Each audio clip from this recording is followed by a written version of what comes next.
इन्वेस्टो finance channel में आप सभी का स्वागत है। तो आज हम कुछ ऐसी कंपनीज़ को डिस्कस करेंगे जिसमें कि आपको लॉन्ग टर्म और शॉर्ट टर्म दोनों में फ़ायदा हो सकता है।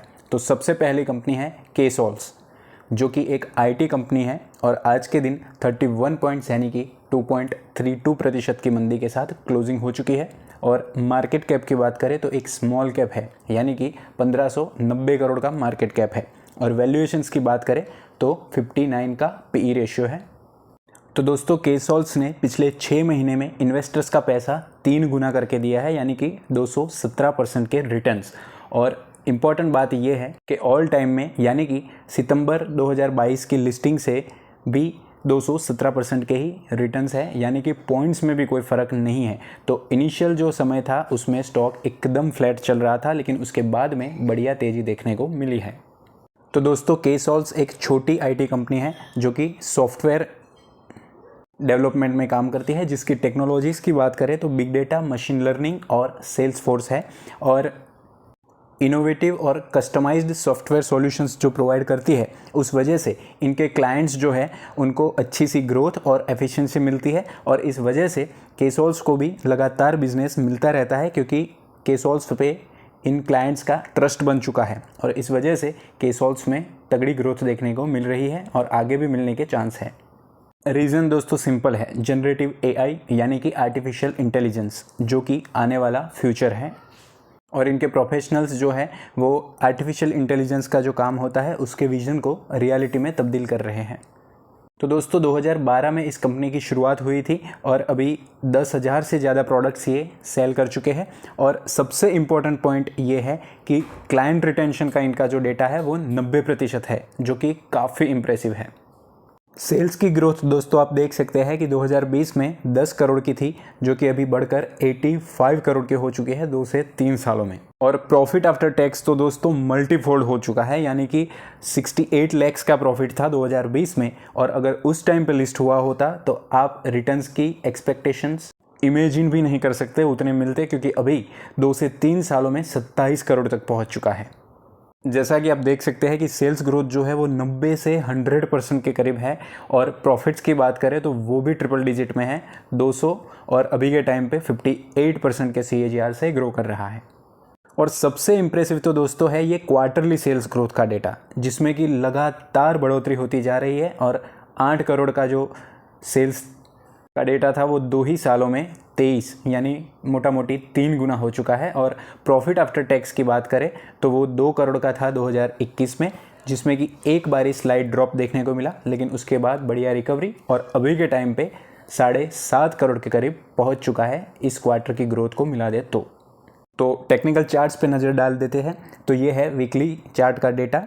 तो रिसेंट डेटा देखने से पहले पास्ट की ग्रोथ और पास्ट में कितने करेक्शंस हुए हैं ये जानना बहुत ही इंपॉर्टेंट है। तो ये मैंने आपके लिए मार्क करा है। तो देख लीजिए कि इस बारी जो हुआ था वो 18% का फॉल था ऑल टाइम हाई से। दूसरी बारी हुआ वो भी 18% का फॉल था। और अभी रिसेंटली जो हुआ था उसमें भी 15% का फॉल था। तो शुरुआती समय में तो दोस्तों फ्लैट था, लेकिन इसके बाद ये कभी भी इतने बड़े बड़े करेक्शन यानी कि 20, 25, 30% के नहीं देता है। और अगर आज की डेट पे करेक्शन की बात करें तो 1342 के लेवल पर ऊपर से स्टॉक सिर्फ 7.5% डाउन है। तो दोस्तों निवेश से पहले पैटर्न को जान लीजिए कि जब भी ये कंसोलिडेट करता है उसके बाद ब्रेकआउट होता है तो उसके बाद में काफ़ी बढ़िया तेज़ी देखने को मिलती है। और प्रीवियस जो हाई था उसको कभी भी रिटेस्ट नहीं कर रहा है पिछले कुछ टाइम से। तो इस बार भी अभी तो 7% डाउन है, लेकिन 1200 के लेवल पे अगर आता है तो मैं आपको सूचित कर दूंगा, जो कि ऊपर से डाउन होगा 17%। तो दोस्तों जिसके पास है वो होल्ड करेंगे, कोई भी बाय टिप सेल या रिकमेंडेशन नहीं है। मगर फोमो वाले भी जो है वो इस लेवल का वेट करेंगे तो ही उनके लिए अच्छा रहेगा, जो कि है 1200 का लेवल। अगला स्टॉक हमारी लिस्ट में है वेदांत फैशन यानी कि मान्यवर, जो कि आज फ्लैट क्लोज हो चुका है। और मार्केट कैप की बात करें तो 29,000 करोड़ का और वैल्यूएशंस 70 के पीई पे आप देख सकते हैं। तो दोस्तों वेदांत फैशन यानी कि मान्यवर जो है वो इंडियन सेलिब्रेशन वेयर मार्केट यानी कि शादी वगैरह में पहनने वाले कपड़ों में ब्रांडेड प्रोडक्ट्स को बेचता है। और ये इंडियन वेडिंग और सेलिब्रेशन मार्केट में देखें तो मेंस के सेगमेंट में रेवेन्यू के मामले में लार्जेस्ट है। तो तो आने वाले समय में फीमेल सेगमेंट में भी अगर ये डाइवर्सिफिकेशन करेंगे तो इनको बहुत ही अच्छी ग्रोथ मिल सकती है। और कन्वेंशनली ये माना जाता है कि कपड़ों के मामले में अनऑर्गेनाइज्ड मार्केट जो है, यानी कि ठेले वगैरह लगाकर जो बेचे जाते हैं, जिनको कि जीएसटी भरना नहीं पड़ता है और इस वजह से कस्टमर्स को सस्ते में कपड़े मिल जाते हैं, उसमें भी वीएफएल यानी कि वेदांत फैशन लिमिटेड जो है वो डोमिनेंट पोजीशन बना के बैठा हुआ है, क्योंकि नेट सेल्स जो है वो 500 से लगातार बढ़ते हुए 1342 करोड़ की हो चुकी है और बीच में कोविड का एक डिप देखने को मिला था। उससे भी तगड़ी ग्रोथ दोस्तों प्रॉफिट आफ्टर टैक्स के डेटा में देखने को मिलेगी। एक डिप जरूर था, लेकिन 90 करोड़ का प्रॉफिट आफ्टर टैक्स था 2016 में, जो कि बढ़कर 4-5 गुना होकर अभी 420 करोड़ का हो चुका है।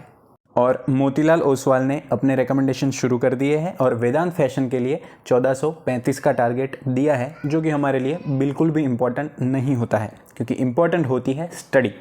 तो दोस्तों स्टडी ये है कि मार्जिन स्ट्रॉन्ग है, जो कि अभी हम देखेंगे।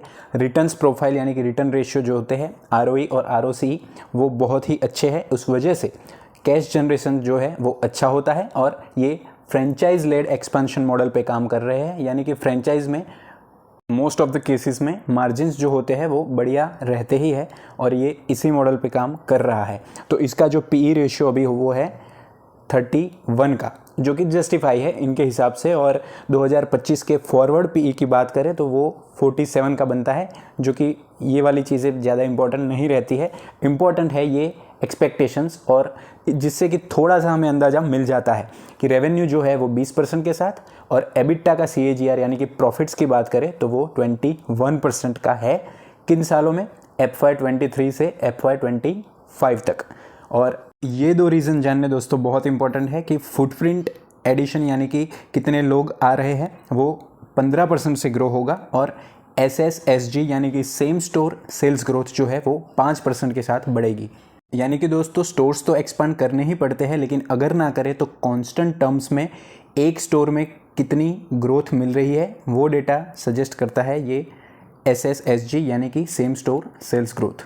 तो दोस्तों चार्ट पे कंपैरिजन देखने से पहले ये इंडस्ट्री की कंपैरिजन देखना बहुत इंपॉर्टेंट है कि जो इंडस्ट्री की रेवेन्यू की जो ग्रोथ थी पिछले 5 सालों में वो थी 5% की, और वो मान्यवर की है 13% के आसपास। और मार्केट शेयर भी जो है वो 0.61% से बढ़कर 0.88% का हो चुका है पिछले 5 सालों में। रीज़न है दोस्तों एबिटा मार्जिन यानी कि मोटा मोटी OPM ऑपरेटिंग प्रॉफिट मार्जिन, जो कि इंडस्ट्री का है 11.5% का, जो कि मान्यवर जो है 46% से ग्रो कर रही है। साथ ही साथ नेट प्रॉफिट जो कि टैक्स घटाकर लिए जाते हैं वो मार्जिन जो है वो इंडस्ट्री का 2% का है, जबकि मान्यवर का 25% का। तो दोस्तों ये है वीकली चार्ट्स का डेटा। तो बीच में ये जो लास्ट करेक्शन हुआ था वो 30% का था, लेकिन उससे पहले लिस्टिंग के बाद वाला फर्स्ट करेक्शन ये जो था वो 20% का, और दूसरा भी था वो करीब करीब इधर मिला था, वो भी 20% का ही था। और अभी रिसेंट करेक्शन को देख लेते हैं तो वो भी 20% के आसपास का है 1218 के लेवल पर। और दोस्तों स्टॉक जो है वो ये ट्रेंड लाइन को लेता हुआ ऊपर की तरफ बढ़ रहा है और अभी के लेवल पे भी सपोर्ट पे ही है, और अगर दूसरी ट्रेंड लाइन पे आता है तब भी मैं आपको सूचित कर दूंगा। इससे पहले भी fastest growing B2B company India mart के ऊपर हमने डिटेल्ड स्टडी करी है, जिसमें कि मैनेजमेंट की गाइडेंस को भी हमने डिस्कस करा है, जो कि आपके लिए जानना बहुत ही इंपॉर्टेंट है। साथ ही साथ डीमार्ट और जियो फाइनेंस पे डिटेल्ड एनालिसिस अपलोड हो चुके हैं, जो कि आपने कहीं पे नहीं देखे होंगे। साथ ही साथ दूसरी भी कुछ कंपनीज जैसे कि हिंदुस्तान फूड्स, VBL, ईज़माई ट्रिप वगैरह की स्टडी अपलोड हो चुकी है। तो अगर वीडियो पसंद आता है तो दोस्तों के साथ शेयर कीजिएगा और सब्सक्राइब करना ना भूलें। अगर अब तक बने हुए थे तो यस लिखना मत भूलिएगा। धन्यवाद। Happy investing.